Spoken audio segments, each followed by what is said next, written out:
Hi friends, നമുക്കിന്ന് വളരെ ഈസിയും വളരെ സിമ്പിളായിട്ട് മാങ്ങ അച്ചാർ ഉണ്ടാക്കാം. അതിനായി അത്യാവശ്യം വലുതായിട്ടുള്ള നല്ല വിളഞ്ഞ 2 മാങ്ങ എടുക്കുക.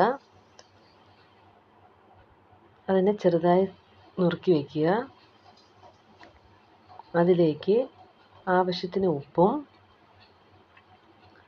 2 സ്പൂൺ മുളക് പൊടിയും 1 സ്പൂൺ ഉലുവാപ്പൊടിയും ഒരു വെളുത്തുള്ളിയുടെ അല്ലികളും കുറച്ച് കായപ്പൊടിയും കൂടെ ചേർത്ത് നല്ലവണ്ണം ഇളക്കി യോജിപ്പിക്കുക. അതൊരു 10 മിനിറ്റ് നമുക്ക് ഈ മസാല അതിൽ പിടിക്കാൻ വേണ്ടി വയ്ക്കാം.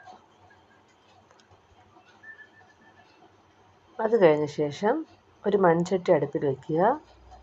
അതിലേക്ക് കുറച്ച് നല്ലെണ്ണ ഒഴിച്ചു കൊടുക്കുക. ഈ മാങ്ങ അച്ചാർ ഉണ്ടാക്കാൻ ഏറ്റവും ബെസ്റ്റ് മൺചട്ടിയാണേ. അതാകുമ്പോൾ കുറച്ച് കാലം കേടുകൂടാതിരിക്കുകയും ചെയ്യും, നല്ല ടേസ്റ്റും ആയിരിക്കും. അതിലേക്ക് കുറച്ച് കടുക് ഇട്ട് കൊടുക്കുക.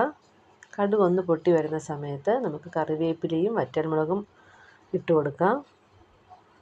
അതുകൂടെ ഒന്ന് വഴറ്റി വരുമ്പോഴത്തേക്കും നമുക്ക് ഒരു ചെറിയ പീസ് ശർക്കര പൊടിച്ച് വെച്ചിട്ടുണ്ട്, അത് അതിലേക്ക് ഇട്ട് കൊടുക്കണം.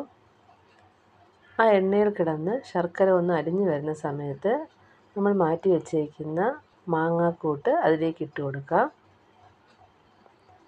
അതുകൂടി ഇട്ട് കൊടുത്തതിന് ശേഷം നല്ലവണ്ണം ഇളക്കി യോജിപ്പിച്ച ശേഷം ചൂടാറിയ ശേഷം നമുക്ക് ചെറിയ ബൗളിലോ ഭരണിയിലോ കുപ്പികളിലോ സൂക്ഷിക്കാം. ഇത് ചോറിൻ്റെ കൂടെ കഴിക്കാൻ നല്ല ടേസ്റ്റാണ്. അപ്പോൾ എല്ലാവരും വീഡിയോ ഫുള്ളായി കാണുക, എല്ലാവരും ട്രൈ ചെയ്ത് നോക്കുക. ഓക്കെ.